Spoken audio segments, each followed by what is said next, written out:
بانک مرکزی بدون اینکه خندش بگیره برگشته گفته که هر کد ملی در طول سال فقط میتونه 5000 تتر بخره و این یکی از بهترین تصمیم هاییه که واقعا در طول این سالها گرفتن.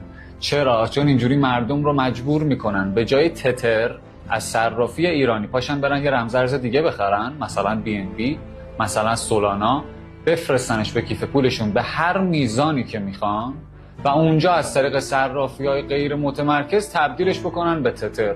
اینجوری هم خطر فریز شدن تترشون خیلی کمتر میشه، هم دیگه پولشون تو صرافی نیست که هک بشه یا مشکلی براش پیش بیاد، تو کیف پول خودشونه. میگن که عدو شود سبب خیر اگر خدا خواهد، دقیقاً همین اتفاقیه که افتاده. یعنی اینا انقدر اشتباهیان، انقدر نمیشناسن فضا رو که تصمیمات غلطشون داره نتایج مثبت ایجاد میکنه. اما هیچ محدودیتی قطعاً خوشایند نیست.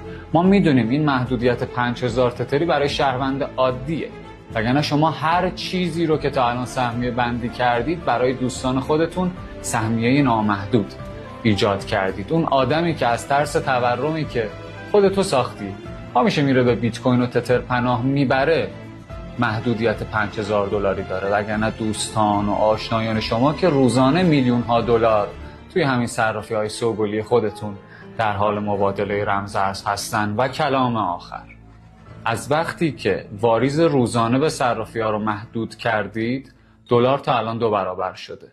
من نمیدونم کجا اقتصاد خوندید یا کدوم اقتصاد موفق رو رفتید مطالعه کردید، کدوم کشور رو مطالعه کردید، اما شما قطعا خوب میدونید که با این جور محدودیت ها نمیشه جلوی بی‌ارزش شدن پول ملی یک کشور رو گرفت و جواب جای دیگه ایه عزیز دل برادر.